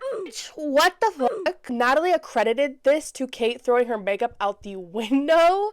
Natalie then apologized for spitting in Kate's face, and this led to Kate and Natalie squashing their beef, which is crazy after everything that happened. Like, that's literally just crazy. Kate took the saying, if you can't beat them, join them, to a whole new level, and was up Natalie's ass for the rest of the night. Later that night, Natalie and Kate were all but buddied up in Natalie's bed, talking shit and making fun of Lexi, with Natalie's joke about her resembling a pig. It's honestly so disgusting to me to hear these two women talk about Lexi that way, especially when I know that both of these women struggle with their own body issues. Like, it's really giving projection that they can't be as happy as Lexi is in her own body. The next day, Natalie was on one, being loud and obnoxious toward Annie. Kendra tried to give Annie advice on how to deal with someone like Natalie. Kendra told her to just yell, shut the f up, louder than Natalie. Sometimes that really is all you can do with people like Natalie. Sometimes not giving a reaction to people like Natalie, that's not gonna work. Sometimes you really just have to try and stand up to them any way that you can. The ladies went out to go-kart racing. Love. While out, Natalie spewed more gross ass comments about Lexi that Kate wanted to co-sign on, and Kendra tried to shut it down then and there, as any person should have done, honestly. That night, the ladies went out like normal. While out, Natalie and Kate were yet again up each other's asses. At this point in time, the rest of the ladies, including Flo, who was cool with Natalie, mind you, find this new relationship dynamic very weird. On the way home to the mansion from the club, Kate was now the one to start with the pig jokes. Kendra tried to tell Kate and Natalie to shut up with all of the BS until they got to the house, because she just didn't want to hear it. The following day, Natalie was getting her hair done at the house with some of her friends that she invited to come over and just like hang out with her as well. Natalie got right to making fun of Annie for her like lip injections. Natalie was mocking Annie to the umpteenth degree, and Amber had to tell Annie that Natalie was literally making fun of her, and that right now was the time to tell Natalie to shut the f up. Eventually, Annie did try to tell Natalie off, but Natalie continued to try to belittle Annie, while everybody else was proud of Annie for sticking up for herself. That night, the ladies got ready to go out yet again, with Amber and Flo staying home. Natalie and Kate spent the night making fun of Annie. Kendra clocked the fact that Kate literally had nothing to say about Annie and Lexi until now, when she wanted to start brown-nosing Natalie. Outside the club, Kendra and Lexi were getting their drunk hot dog snack, which is such a normal thing to do, and Natalie and Kate kept hooting and hollering, calling Lexi Miss Piggy for it, which, like I said, is such a normal thing to like want a snack right after going out to the club, and like usually what's outside the hot dog stand until they stop to get one. Like, girl, such a normal reaction. Just let a girl live. Let a girl live. Regardless, Lexi actually heard the comments this time and told Kate to say it to her face or shut the f up. In the car on the ride home, Kendra continued to tell Kate to not be a rude bitch, but Kate wasn't having it, and they began to argue. Once back at the house, Kendra provoked Kate by calling her out for calling Lexi Miss Piggy outside the club. Kendra continued to make her thoughts on Kate be known, in that Kate is constantly asleep and rude. The two girls argued in Flo and Natalie's room, to a point where Kendra threw her coconut water on Kate, which led to Kate spitting on Kendra, which further provoked Kendra to spit on Kate like 4 or 5 times. They didn't fight, but they continued to argue and provoke each other back and forth. Out of nowhere, Kate then wanted to ask why Amber was smiling, which led to Amber now reading Kate along with Kendra. Kate looked gobsmacked that Amber felt that way, as she thought that they were close, but no. At this point, Kate's only friend in the house is a fake one, and that's Natalie. In the morning, Kendra further provoked Kate by holding scissors, as she threatened to cut up Kate's weave in their prior argument. Natalie also told Annie that she would stop picking on her, which is like, finally, like, I'm literally just over it. Kate prepared the house for her friend that would be visiting. Her friend Trish came by, and they had fun in the pool just messing around until they were ready to go out for the club that night. Annie, Amber, and Lexi were all going out, but they had planned on going out to a dive bar instead of like a traditional club. Kate wanted to go out and take her friend to a club, so they tagged along, even though no one going liked Kate, and they wouldn't be going to a club. They went out to a bar as they planned, but Kate was upset because she wanted to take her friend out to a club. Kate convinced the ladies ladies to go out to a club by saying that she would buy them all a drink if they went. They decided to go along for the free drinks, yet once out, Kate went back on what she said and refused to pay for drinks or share hers. Annie made us think about it, rightfully so, like literally rightfully so. Like, girl, you made us leave the place that I wanted to be at because you said that you would buy us drinks and now you're not doing that. Annie confronted Kate about what she said, but Kate said, I never said that, as in she never said that she would buy her a drink when she literally did. Annie hit Kate's drink out of her hand in anger, but Kate tried to throw what was left in her cup at Annie, which wasn't anything, so Annie danced it off. When she did, Kate took the entire pitcher of cranberry juice and orange juice, like both of them. Like first she did the cranberry, then she did the orange juice, and she dumped both of them on Annie, who continued to dance it off and pissed Kate off in this club. In the limo ride home, Annie continued to confront Kate, but Kate said that she just doesn't care. Amber tried to get Annie to stop because Kate, like she just said, literally doesn't care. When Annie called Kate a trailer trash hoe, it definitely upset Kate because she was mute after that. Back at the house, Annie recounted the tales to Flo, Kendra, and Natalie, and they were all just amazed at how Annie just pissed off Kate and was dancing it all away. Our episode ended with Annie laughing with Natalie about how she stood up to Kate.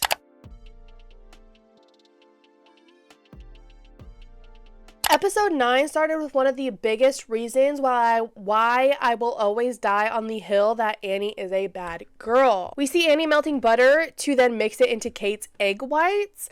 As Kate can be strict about her diet, she only eats egg whites and protein shakes for breakfast. Now, you might be asking about the protein shakes and if Annie messed with that, and the answer is yes, she does. Annie ends up putting like a bunch of extra sugar and salt into Kate's protein powder, but that doesn't happen until later in this episode, but it's fine to mention here. Like we'll touch on it later when it does happen, but it's fine right here. I feel like I shouldn't need to explain how or why this move from Annie is very conniving and manipulative. At the reunion, Kate said that this did make her gain like 10 pounds, but she did lose it after the show, and she really had no clue. Like she really had no idea. Like she had no idea that there was extra butter in her egg whites and salt and sugar in her protein powder. I still think it's crazy. Like it's still crazy to me to this day that, like I said, it did affect Kate to that extent. Like she gained 10 pounds. She didn't have a single idea. And like I said, this is like a 10-pound gain on somebody who usually maintains their weight. That's crazy. Like somebody who's like usually has a regimen and like I said, like Kate says that she usually like maintains her weight, and so for a 10-pound gain out of nowhere, that's pretty crazy. That's crazy. Comment down below if you do want me to talk about the reunion for this season. Annie told Lexi about what she did, and Lexi's immediate reaction was, that's gonna make her fat. This was then followed with a confessional clip from Annie where she said, Kate is super self-conscious about her weight. I don't usually like to resort to pranks, but if the situation calls for it, I'm going to do a prank that's going to hurt a person where they hurt most. You couldn't tell by this, it was a direct quote. Kate had a conversation with Paul about how she thinks that the rest of the house is just jealous of her. Outside, Natalie and Kendra were enjoying a sunny day by the pool until Flo ruined the vibe, complaining about how she was hot and couldn't even get in the pool. When Flo limped away, Natalie talked about how she was bummed out that her partner in crime, that being Flo, couldn't do anything and is being miserable. As the ladies were getting ready to go out to the club, Flo was already complaining about how she would get looks for being on crutches at the club. Trish, Kate's friend, and Roderick, Natalie's friend, joined them out as well. Trish and Kate were all over each other at the club, and this was narrated by an interview segment of Kate saying that she finds Trish very attractive and that she's been known to hook up with girls before, but her and Paul have a strict no cheating boundary in their relationship regardless of gender for either party involved. So for her or Paul, like they just can't be cheating. It doesn't matter if it's a boy or a girl. He went on to say that hopefully I'll be a good girl. The housemates all clocked the vibe between Kate and her friend, then quickly turned their attention to Flo, who was dancing on the couch in her cast. The ladies had a good night at the strip club regardless, okay? Natalie brought Roderick back to the house for the night and talked to him about seeing him like more. In an interview segment, Natalie discussed how she wanted to start seeing Roderick to keep him as a backup in case Olamide couldn't act right. Kate and her friend giggled all night, keeping the housemates up. They proceeded to hook up in the shower, and the housemates, as always, did get a peep to confirm. Like, I swear to God, it's a BGC tradition. Like, whenever like a housemate's hooking up, someone has to go peep on it. I don't know, but it happens every single season with whoever's hooking up, I swear. The next morning, the housemates debate whether or not Kate actually cheated on her boyfriend, and I would say that Kate did cheat, but that's just me. Like, that's literally just my opinion.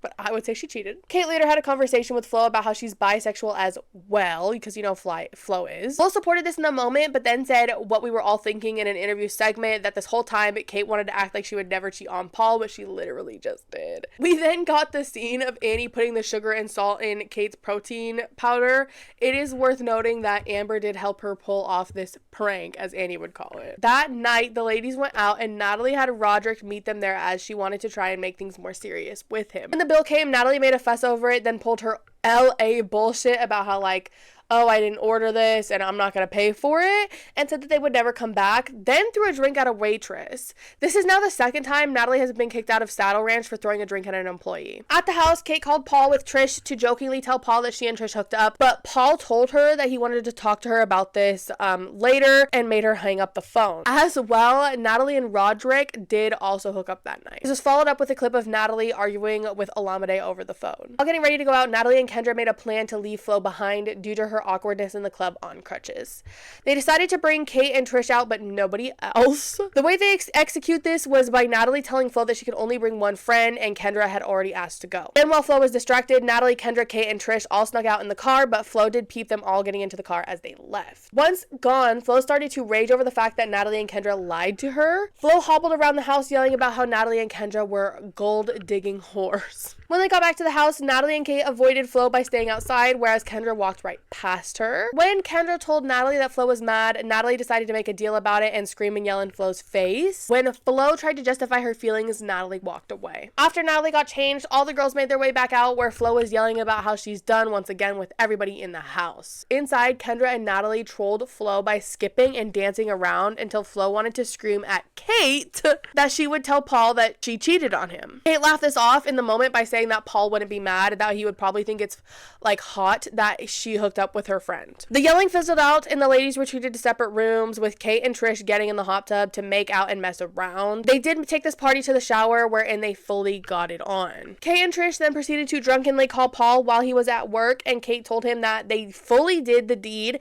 and he hung up on her. Early in the morning, Trish left the BGC house and Kate finally took herself to bed. After a short hour, Natalie had to wake Kate up due to Paul calling to talk to her about their last phone call. A clearly hungover Kate sauntered out of her room to the phone, where Paul tore her a new one for cheating on him. Paul conducted himself well and said that the way that she conducted herself is not something that he thought that he would want in her, that he wants in his life. Kate then tried to say that she only kissed Trish when Kate literally told Paul otherwise. Kate then tried to say that she's not bisexual when again she literally told Flo otherwise as well. Paul continued to make his boundaries be known and broke up with Kate over this. Kate was devastated over this and cried in her bed with the housemates trying to talk to her. This episode ended with Natalie making fun of Flo's injury by saying that it looked like she had a big foot and comparing her to one of the local unhomed persons that she knew in her neighborhood.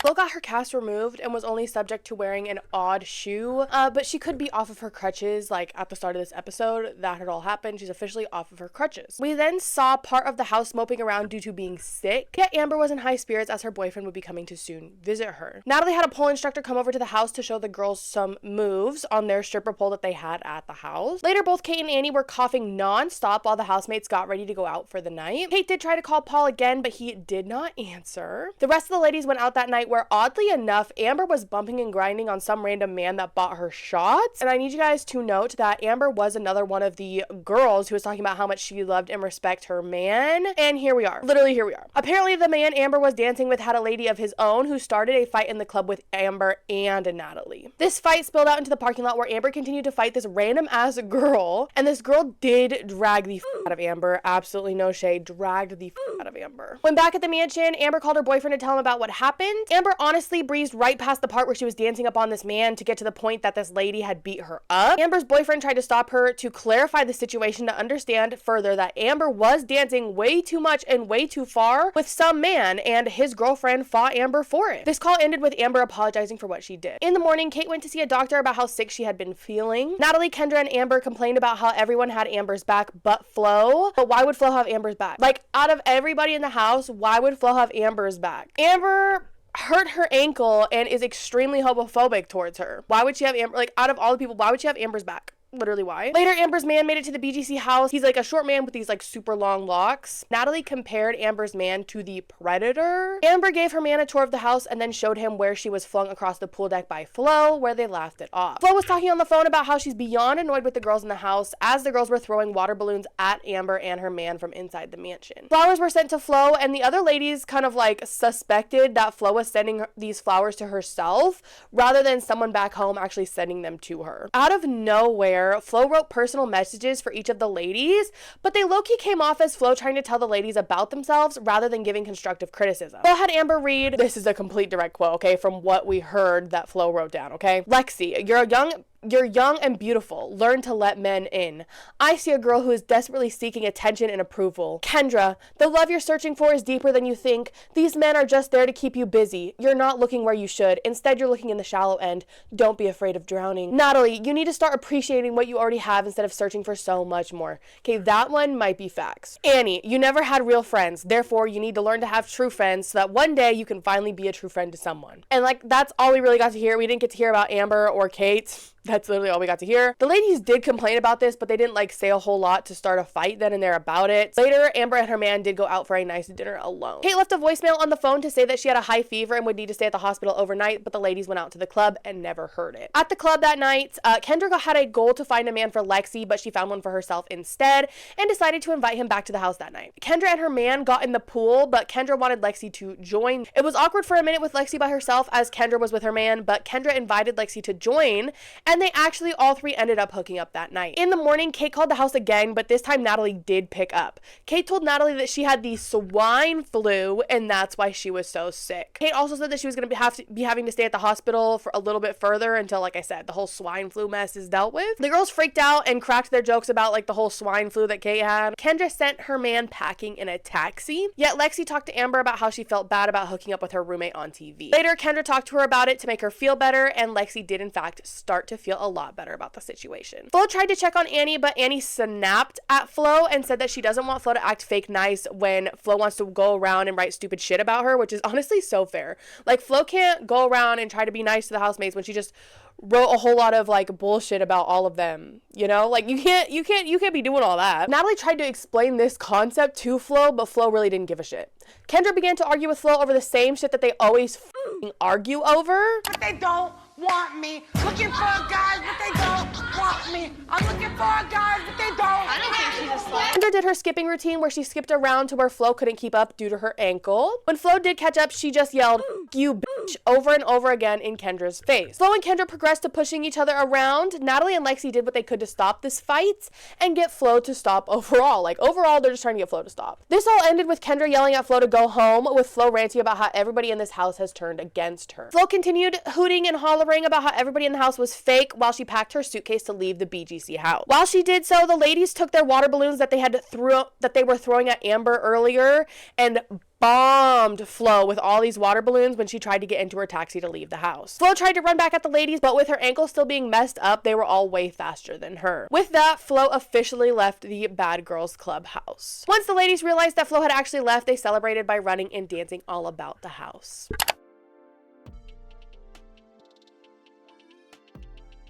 Episode 11 started with a flash into the future where Amber, Lexi, and Kendra were retelling an event that had just occurred while they were in Santa Barbara. All you could tell was that there was a fight that had happened and Natalie had hit multiple people in this fight, and there was talk of police being involved. We then rewound the clock back 2 days, okay, just 2 days to before this scene, to see the girls cleaning up after Flo had left the prior night.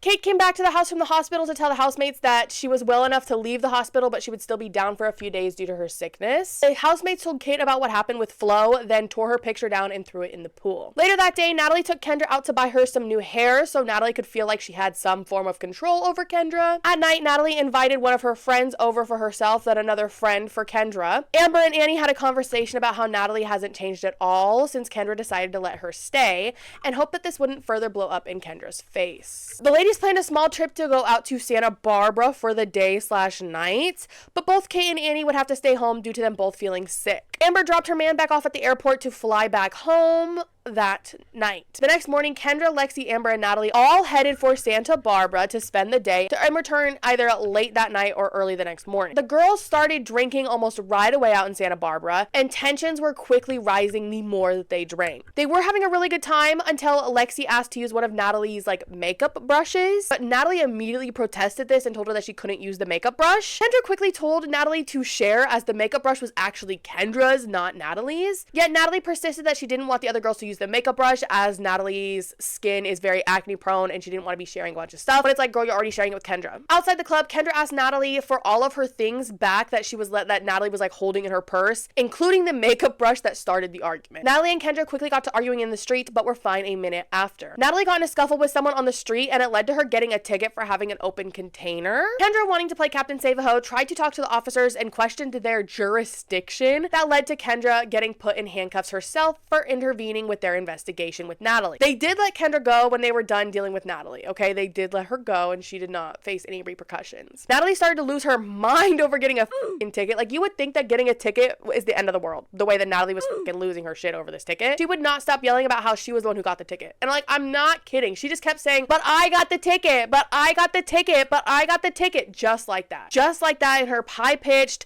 raspy Valley Girl accent. Just like that, girl. Amber and Lexi tried to move on to the next bar where Natalie and Kendra followed them. Natalie talked shit to Amber and Lexi, telling them to keep Kendra away from her, but this provoked Kendra to talk shit back to Natalie. The two girls then pushed each other around in the club. Once outside the club, the girls argued really over who had it worse, Natalie getting a ticket or Kendra potentially being arrested. At some point, Natalie walked away and Kendra walked the opposite way, with Amber and Lexi going after Kendra over Natalie. Amber and Lexi eventually get upset over the fact that their night is now ruined and that they'll have to go home early even though they wanted to keep partying. While Lexi was talking to Kendra, Natalie walked back up on Kendra talking about how she got the fucking ticket, and it's like, bitch, nobody cares. Nobody cares that you got a fucking ticket. The girls yelled in each other's faces until they began to shove each other again until Natalie got Kendra to the ground, where they did start fighting. When Amber and Lexi tried to break up this fight, Natalie started fighting Amber instead. It was pretty bananas. The ticket. I got the ticket. No.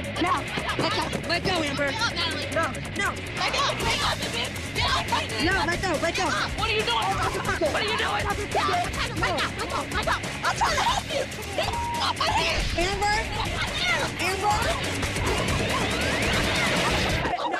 Natalie wouldn't stop until security had to take her away. Amber ended up dumping out Natalie's purse and raged over being hit even though she tried to break this fight up. Production took Natalie to a hotel where she would then go home and officially leave the BGC house. Or they tried to, at least. They literally tried to. We got a clip at the end of the episode where Natalie was storming down the street, like, trying to flag some random car down to try and use their phone and jump in their car. Now, I will talk more about this, like, if we get into other Bad Girls Club seasons, especially when it comes to, like, the Claremont twins and the stuff that happened with Jayla.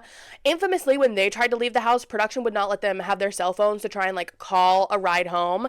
Because if you were going to leave the house, production, like I said, would try to take you to a hotel and then try to persuade you or convince you to come back on the show and, like, not let you have your personal items for a couple days. So this is why I'm assuming Natalie, like, she literally was, like, running down this, like, walking away from production down the street, flagged a random person down, was like, can I use your phone, was talking on their phone and got in their car and drove away. So that's why I think she did that, is because I don't think I think that she knew too. I think Natalie knew for herself that production was going to try and get her to go to a hotel and go through a bunch of bullshit, and Natalie probably just wanted to leave then and there.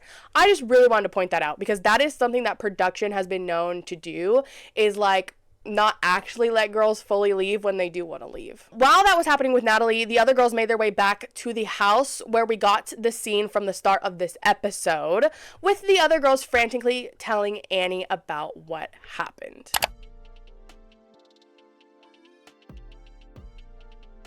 Episode 12 started with the girls still gossiping over whether or not Natalie would be coming back.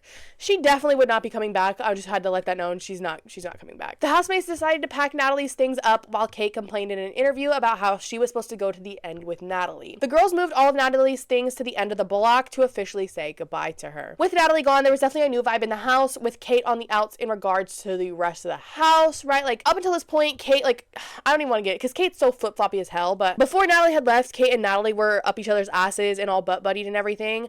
And now that Natalie's gone, Natalie and Flo are gone, Kate really has nobody. Like, she literally has nobody. We then got a whole lot of different scenes of Kate complaining about the vibe in the house over the phone and in confessional clips. She's just complaining about the vibe in the house. The ladies went out to the club that night, and Annie actually met a guy there that she was calling her crush. Kate out of nowhere started dancing on this guy, and I do think that she did this just to upset Annie. Annie and Kate had a small argument outside the club before getting into the limo to head home. Back at the house to further mess with Kate, Annie stood in the bathroom just spraying Kate's hairspray bottles to waste them, and that shit's so funny to me. Like, that's really, really funny to me. She was just standing around, just spraying her hairspray bottle, literally just to waste it. The bad girls then went out to go paintballing so that they could use the excuse to get some anger out on Kate. Back at the house, Kendra set up this romantic night for LP, one of her friends, like that last friend that I had mentioned. Like, I mentioned Natalie brought one of her friends over and a friend over for Kendra. The friend that she brought for Kendra's name was LP, okay?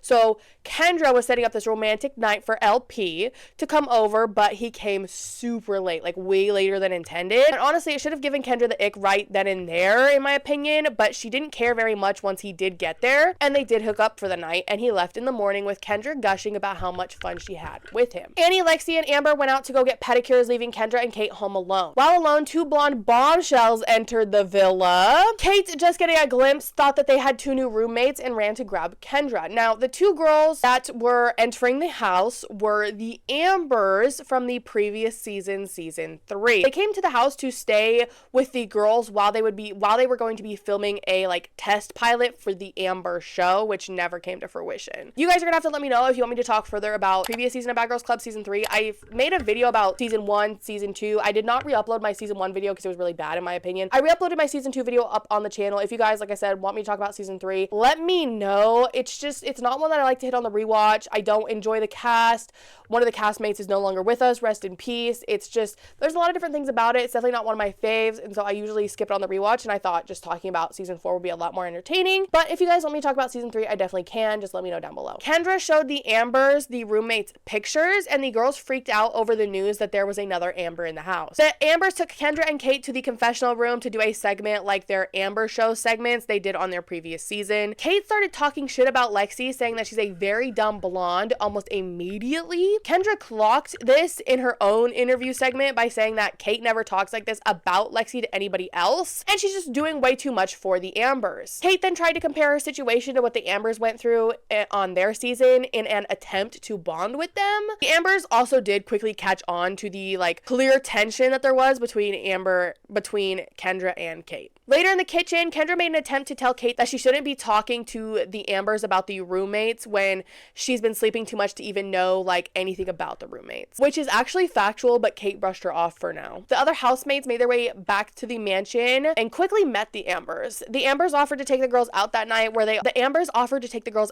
and they all agreed. Kendra invited her man LP to meet them out as well. While out, the other girls tried to tell the Ambers more about the situation in the house. Kate tried to have a fun time in the club but was reminiscing on when she would party with Natalie and Flo. Kendra's man showed up yet again late as and this time it really did piss Kendra off. She told him to meet them at the club at 10:30 to 11 p.m. but his bitch ass didn't show up until 1:15 a.m. Hello, that's crazy. Rightfully so, Kendra left his ass at the club and went home solo. The next day, the Ambers went to get ready to film their pilots of the Amber show, while Natalie called the house to lecture whoever picked up. Kendra was the one who answered the call, and like I said, right away, Natalie wanted to talk about everything Kendra did, and like I said, low-key lecture her. Natalie ended this by bragging about her lifestyle, and Kendra had no choice but to hang up on her. Amber got to making fun of Kate, calling her a walking zombie due to how much she sleeps. Lexi then agreed and wanted to know why she'd rather sleep and complain than hang out with the rest of the roommates. Kate was confused as to where this was coming from, but Amber continued to say that it's hard to live with someone that they can't even try to get to know because Kate is always just sleeping all the goddamn time. Amber then told Kate to get out of her part of the room and actually moved the couch that Kate was sitting on to literally physically move her out of her part of the room. Kate really didn't do anything to stand up for herself in that moment, okay? In that moment, Kate did not do shit. The girls went out to go watch the Amber's pilot being filmed live while Kate stayed behind. The Amber show pilot was definitely odd to say the least. They had this man come on that talked and demonstrated something called air sex. Not gonna get too much into it, but apparently it's like air guitar, but not guitar, but performing actions, you could say. And I'm only being specific with that because we actually do come back to that. Like, I didn't even put that in my notes, but we actually come back to all that. So we're gonna, like I said, the pilot was odd. It was odd to say the least, okay? The ladies then took the Ambers out to the club that night. While out, there was a lot of tension. Kate was all over the Ambers, talking her classic shit about Annie. The other housemates were upset over Kate's antics, and Amber started yelling at Kate, but Kendra dragged Kate out to the limo so that everybody could stop arguing in the club. In the limo ride on the way home, Amber was talking about what would happen if she were to hit Kate, and Kate was fucking mute. Kate was literally mute. She was literally mute. Once back at the house, the girls went out to go hang out by the pool while Kate wanted to quietly get revenge, and I say that in quotes because it wasn't a whole lot of revenge on the house. All Kate really did was pop all of the inflatable animals that Annie rescued from the toy convention. She also smashed a bunch of picture frames and like liquor bottles in the girls' bedrooms. Kendra and Annie heard the commotion as they were still inside the house. Kate came down the stairs with her suitcases to say goodbye and hug Kendra. Kate then walked up to Annie and said, "I'm sorry," then hit Annie with one of the weakest punches I have ever seen in my life. I'm literally not kidding. That punch was weak sauce. Kate walked away right after to leave the house while Annie went to look in the mirror and talk about how she would press charges against Kate. She punched you once, Annie. Annie, I think that you could take the hit, especially when you're secretly making her gain weight. I think you can take the hit, Annie. I think you can take it, okay? It was literally just one. It was a weak sauce ass hit anyway, and you know what? You're making her gain 10 pounds. You're getting your own revenge. It's okay. You don't need to press charges, and that's just in my opinion. That's in my opinion, especially in a situation like this. I don't think that pressing charges is necessary. That's just my opinion. That's literally just my opinion. Amber followed Kate outside to press her for hitting somebody that wouldn't hit her back. Kate said that the punch was meant for Amber, but Amber wasn't there. Then also said, "Look, I'm sorry," and swung on Amber. When Kate swung on Amber, Lexi jumped in to drag Kate about while Amber and Kendra tried to break up the fight overall.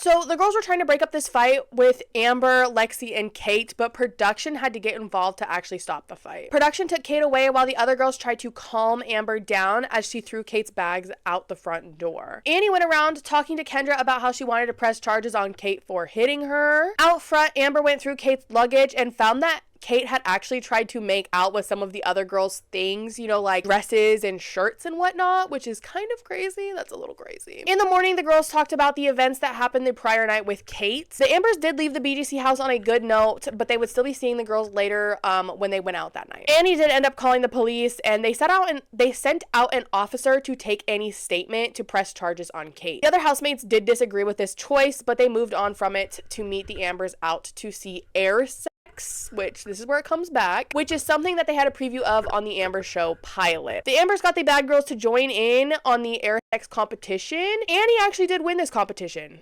surprisingly. Once back at the house, the girls had this realization that they have tried to work on themselves but haven't done anything for anybody else. Lexi threw out the idea of throwing a swimsuit parade, which is an idea that she had actually heard while they were out. The girls put their all into it. They called sponsors and vendors and actually wanted to break the world record for bikini parades, I guess. That's what they decided. Annie wanted to delegate certain jobs and take charge and didn't give Lexi a job. Kendra told Lexi that she could be the one to talk to the media, but Annie thought that she'd be better fit for it as she didn't like Lexi's grammar, okay? Now, when Annie said this, she came off as aggressive, and it seemed like she was trying to put Lexi in her place and call her stupid. That night, the ladies went out to promote their event at the bar. Lexi had a conversation with Amber about how she didn't like how Annie was treating her. While they were out promoting, Annie was acting like the biggest pick-me in the world by putting Lexi down to men at the bar. Annie said that Lexi was dumber than a box of rocks, that people call her Miss Piggy, and even dissed her naked body to these men, which is seriously f***ing disgusting. Don't make me f*** you up, girl. Like, seriously f***ing disgusting to me. And like I said, it absolutely screams pick me bitch, especially because Annie was only talking like this to the men. Like, she literally was like, one of the guys was like, "Oh, really? She's that dumb? I thought about hitting on her." Annie goes, "Really? I wouldn't. I've seen her naked and like, that's disgusting. Like, that's disgusting. That's disgusting behavior. It's real disgusting behavior." You disappointed me. You disappointed me. The next day, the girls went out to get some new bikinis, and while out, Annie was passive-aggressively making fun of Lexi the whole time. Later, they went out to get a quick dinner and a few beers. Amber confronted Annie by saying that she's acting way different, and all Annie had to say was that now she's being selfish. The next day, the ladies went to host their bikini parade, but to their dismay, there were only a handful of girls that showed up, so the girls did split into two groups to walk around and try and recruit more ladies to join their parade. Lexi found a megaphone and got to work by hooting and hollering, trying to get people to join. They did eventually get to walk their parade, but when it came time to get the official head count on if they beat the record, they did not. They did beat the record for the biggest bikini parade in California, but not in the world. Back at the house, there were several voice messages left where Natalie and Kate were calling the house to make fun of the fact that Annie had filed a police report. Then they just made fun of all of the housemates, including Amber's man. The ladies shook this off by going out while it was their last night in the BGC house. The girls had a good time at the club and had bad senioritis due to the fact that they would be leaving in the morning. The next day, the ladies quickly got to packing up their belongings. They shared a teary-eyed goodbye as they moved their luggages like outside. We then got all of the ladies like outro interview segment. Portia said that she wasn't proud of attacking Natalie, but she was happy that she stood up for herself. Flo said that she knew that she had this strong personality that puts people off, but she really learned to care for these women. Natalie talked about how she broke the biggest BGC rule and that you're not supposed to hit your roommates, and she hit every single one of them. So she then justifies that to say that she is the baddest bad girl. Kate talked about how she was going out with a bang, true bad girl style. Annie said that instead of biting her tongue in situations like these, she's learned to now speak up for herself. Kendra said that before she came into the house, she didn't know that she was a fighter, but now she knows that she can handle a whole lot more than she ever thought. Lexi said that living in the BGC house was the most fun that she had ever had in her life. Amber talked about how she got challenged from different types of girls and learned to think before she speaks. The remaining girls ended on a toast to their time in the house, and they decided that they didn't want to wait around for their cars to come pick them up like everybody else did. Kendra, Lexi, and Amber all decided that they'd rather road trip it back home rather than just wait to take the normal ride back home. They did decide to exclude Annie, who was the first to officially leave in her car, followed by the last 3 ladies setting off on their road trip. So you guys, that is really all I have for you. This was a big ass video. As you guys could see, I literally changed like 4 different times because I had to sit down and film this 4 different times. If you want to see more longer content like this from me, like, comment, subscribe. I will be doing season 5, but there are a couple other season reviews I want to get into. You guys want to hear me talk about the first season of Bad Boys, which will be next. You guys also want to hear Young and the Reckless season 2, which I also will be doing. And then like I said, I will be doing Bad Girls Club season 5. Comment down below if you want to hear me talk about the reunion or if you want to hear me talk about season 3. Also, don't forget to subscribe because I am really trying to regrow my channel after my old one got deleted and taken off of YouTube. I was really close to 1,000 subscribers, so I'm trying hard to rebuild and regrow. If you made it all the way to the end, I hope you have a great day, great night, and bye.